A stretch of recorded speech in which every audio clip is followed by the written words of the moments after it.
నీటి తగువు, గొడవలు తగవు.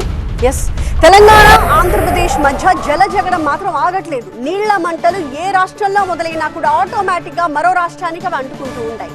తెలంగాణ నీటి వాటా కోసం ఎవరితోనైనా యుద్ధానికి సిద్ధమని చెప్పి తెలంగాణ ముఖ్యమంత్రి రేవంత్ రెడ్డి ప్రకటించగా, విద్వేషాలు వద్దు, సామరస్యంగా సమస్యని పరిష్కరించుకుందాము అని ఏపీ సీఎం చంద్రబాబు స్పష్టం చేశారు. సూటిగా చంద్రబాబు నాయుడు గారికి విజ్ఞప్తి చేసిన నేను, రాయలసీమ లిఫ్ట్ ఇరిగేషన్ మీరు ఆపితే మేము ఏదైనా విషయాల మీద చర్చకు వస్తాము, లేకపోతే మీతో చర్చించడానికి అవకాశం లేదు. మొట్టమొదట 3 TMCలు పర్ డే అక్రమంగా నిర్మిస్తున్న రాయలసీమ లిఫ్ట్ ఇరిగేషన్ పనులను మీరు ఆపండి అని మేము వారిని క్లోజ్డ్ రూమ్లో అడిగితే, మా మీద గౌరవంతో రాయలసీమ లిఫ్ట్ ఇరిగేషన్ ఆపేషన్ అధ్యక్ష, మీరు ఈరోజు నిజ నిర్ధారణ కమిటీని సభ నుంచి పంపించండి. తెలంగాణ రాష్ట్రం కాళేశ్వరం ప్రాజెక్టును నిర్మించినప్పుడు తమ అభ్యంతరం చెప్పలేదన్నారు ఏపీ సీఎం చంద్రబాబు. గోదావరి జలాల్ని 2 రాష్ట్రాలు వాడుకోవచ్చన్నారు. విభజన తర్వాత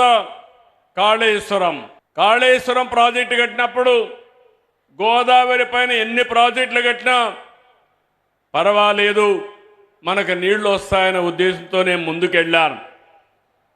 గడిచిన 40 సంవత్సరాల్లో 3000 TMC నీళ్లు గోదావరి నుంచి సముద్రం లేకపోతున్నాయి. పోలవరం ప్రాజెక్టు పూర్తవుతుంది, కృష్ణా గోదావరి అనుసంధానం జరుగుతుంది. ఆంధ్రప్రదేశ్లో ఉండే నదులన్నీ కలపాలి. తెలంగాణలో గోదావరి నీళ్లు కూడా వాడుకోవాల్సిన అవసరం ఉంటే వాడుకోవాలి.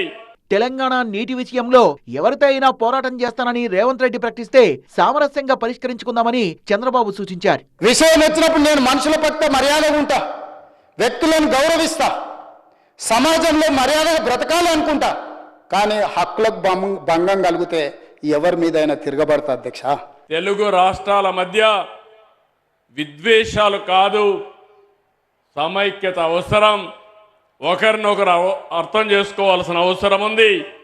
అందరం కలిసి ముందుకు పోవాల్సిన అవసరం ఉంది. నీటి విషయంలో కానీ సహకారంలో కానీ తెలుగు వారందరూ కలిసి ఉండాలి.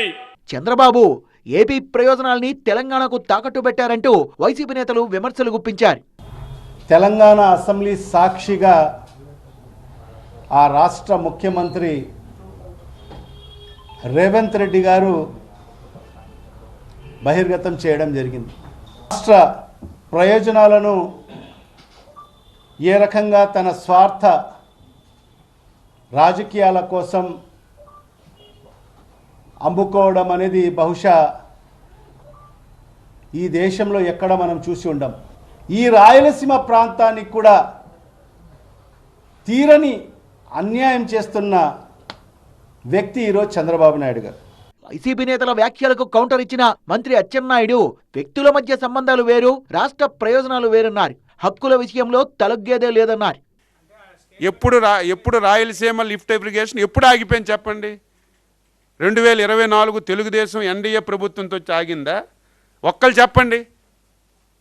ఈ మధ్య మీరు వచ్చిన తర్వాత ఏంటి ఆగిపోయిందంటే దానికి ఒక పర్థం ఉంది. చంద్రబాబు నాయుడు గారు ఏదంటే రేవంత్ రెడ్డి గారు ఏదో మాట్లాడుకొని ఆపారని. ఆగిందే 2020 అయితే ఇప్పుడు ఆపడం ఏంటి? ఆయన మాట్లాడేది దానికి ఆన్సర్ ఏంటి? మన దగ్గర ఎందుకు ఆన్సర్ ఉంటుంది? రిలేషన్ వేరే, రిలేషన్ ఎప్పుడు ఉంటుంది. కానీ రాష్ట్ర ప్రయోజనాలకి రిలేషన్ వేరమ్మా, రాష్ట్ర ప్రయోజనాలు వేరు. రిలేషన్ ఎంతున్నా రాష్ట్ర ప్రయోజనాలు కాపాడడంలో చంద్రబాబు నాయుడికి మించిన వాళ్ళు లేరు. మాటలు చెప్తారు ఎంతోమంది, మాటలు ఎవరికైనా చెప్తారు, దానికేముంది? పోలవరం నల్లమల్ల సాగర్పై వైసీపీ నేతల వ్యాఖ్యలు సరిగా ఉన్నారు మంత్రి నిమ్మల రామనాయుడు.